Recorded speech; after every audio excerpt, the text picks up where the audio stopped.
Alright, here we are to talk about Jesus' demonstration of his power over nature. Very familiar stories, like I had mentioned in the last video. So let's go ahead and start out with a quote. Again, there will be a point where it does relate, but we'll have to pull a little bit the relation. But it is good just to see what we can infer from this information here. But it says, "My love in her attire doth show her wit. It doth so well become her. For every season she hath dressings fit for winter, spring, and summer. No beauty she doth miss when all her robes are on, but beauty's self she is when all her robes are gone." A little bit risque, this one. This is from a madrigal. I guess it's some sort of poem. I don't have a time frame for this one, but interesting in the fact that we are talking about nature. There was a small sliver of mention of winter, spring, and summer dressings, right? Clothes that we have for each occasion. And I oftentimes would associate, or I think people oftentimes associate winter and weather, not winter, weather in general, or nature in general, with the feminine energy. So I can see how we're talking about a feminine person here, right? A feminine woman. So that can somehow be tied into nature. So now, now Jesus actually exhibits and demonstrates his power over nature. Over nature. And let's see how this happens. Here in Mark chapter 6, verses 45 through 52. "Immediately Jesus made his disciples get into the boat and go on ahead of him to Bethsaida, while he dismissed the crowd. After leaving them, he went up on a mountainside to pray. Later that night, the boat was in the middle of the lake, and he was alone on land. He saw the disciples straining at the oars, because the wind was against them. Shortly before dawn, he went out to them, walking on the lake. He was about to pass by them, but when they saw him walking on the lake, they thought he was a ghost. They cried out, because all of them saw him and were terrified. Immediately he spoke to them and said, 'Take courage, it is I, don't be afraid.' Then he climbed into the boat with them, and the wind died down. They were completely amazed, for they had not understood about the loaves. Their hearts were hardened." And we will actually talk about the situation with the loaves, so we'll go back in time a little bit, but we'll talk about that, I think, immediately after this. Anyways, so yes, this is Jesus's walking on water. This is that famed remembrance and famed event that had taken place, and just to truly demonstrate his supernatural abilities and powers, it was one of those times where they were in disbelief. But we'll learn more about this disbelief and what he does to kind of get at this, combat the disbelief. Anyways, he does these amazing things to try to convince them to believe, but they're almost just still, taken aback. They're not sure exactly, where this power is coming from. So that's something interesting, and it is a common theme that carries really until Jesus' death. They're really just not sure, not necessarily Jesus' disciples, but even everybody around him, and then especially the people in power, were really just not sure where the power was coming from. Because this is going to be off topic because I was watching a bunch of stuff earlier, but before Jesus' time, right, there was the Kemetic people, or the Egyptian people.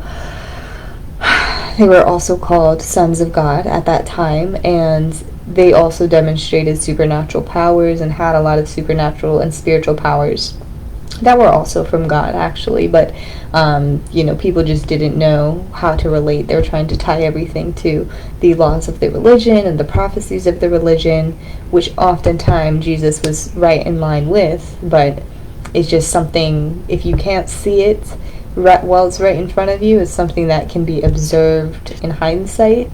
So that's just what ended up happening, actually, with most of this. Anyways, let's go into Luke chapter 8, verses 22 to 25.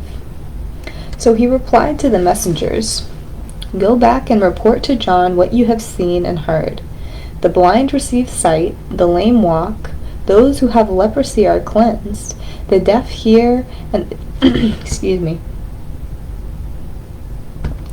The deaf hear, and the dead are raised, and the good news is proclaimed to the poor. Blessed is anyone who does not stumble on account of me. After John's messengers left, Jesus began to speak to the crowd about John. What did you do when you go?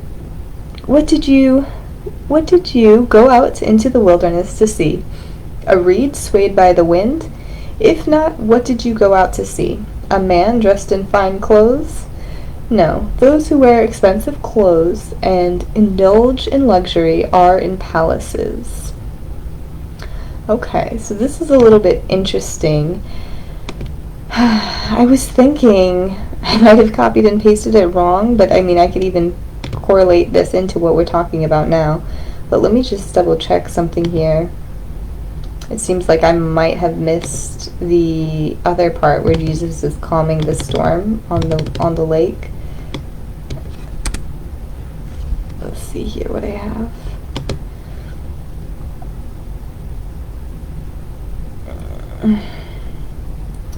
Just when I think I'm being organized, it's just not quite getting to that point yet.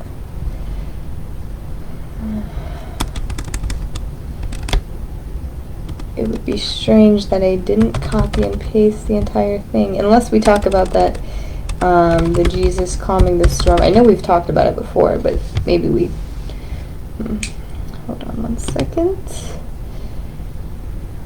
Wait a minute. So we read this. I'm just trying to see where I copied and pasted it from. Jesus heals many. Power over nature.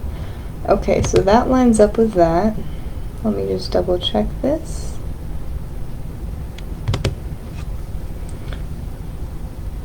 Mark, Luke.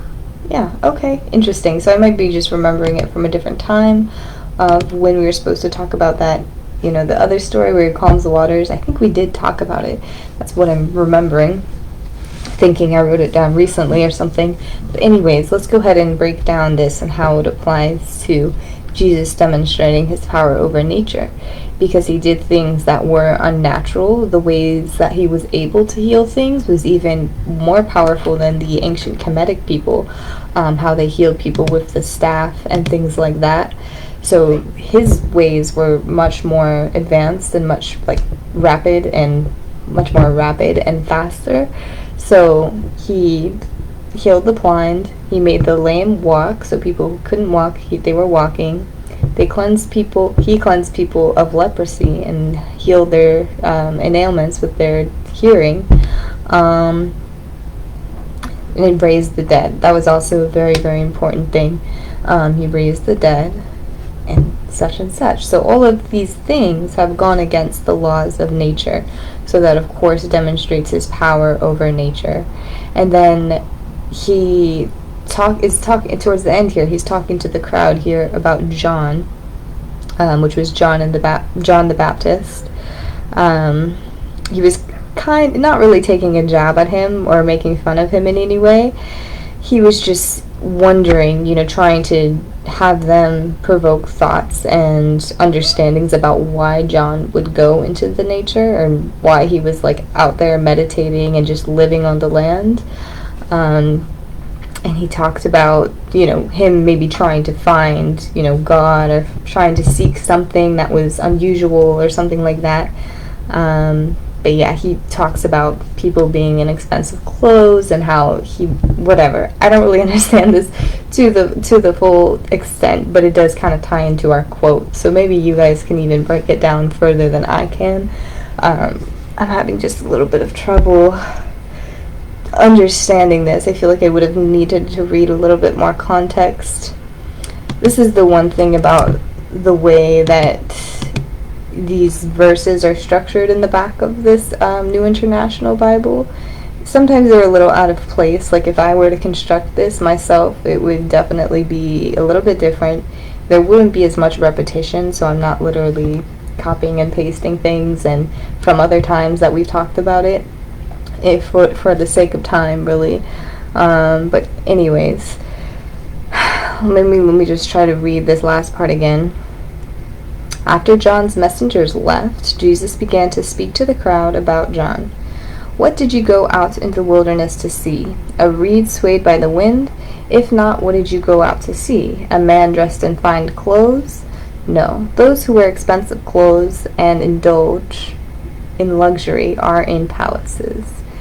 So again, he's just, I think, driving a point that, John was out in the wilderness to connect with the Lord. He wasn't trying to, seek anything other than the Lord, essentially, and he wasn't really trying to prove any other point, besides the fact that he was just being a recluse and trying to connect with the Lord in his fasting, in his reclusivity. So I think that's really what is happening here. He's just kind of, in a way, defending him, just kind of being joking, because they were very, very close, as we'll come to learn more and more throughout the readings here. But yeah, so I'm not going to ramble too much, you guys. Let's go on to the next topic, which is Jesus, again, heals many. So we already talked about Jesus healing. Now we are going to hear more about Jesus' healing and how it goes beyond physical ailments. It goes on to spiritual ailments also. So, am I saying that right? Ailments? I'm not sure. But anyways, we're going to go learn about possessions again. And we're going to hear about so it's basically the same thing that we read from Mark. It's basically the same thing. Oh, I'm sorry. The same story about... See, I keep forgetting if we've read these before or not. I know we have, or maybe I just remember writing them and what have you, but it's okay. We're going to go over it again. What I was trying to say is, if it sounds familiar, it is the same story that we've read, but it could also be from a different gospel. So that's another caveat here to reading the Gospels, especially one after the other. It's going to feel like you've read a lot of the same things before. So, yes. So yeah, let's go on to Jesus healing people, and then we're going to go on to a different topic after that. But, yeah, without further ado, I will talk to you very soon. Bye.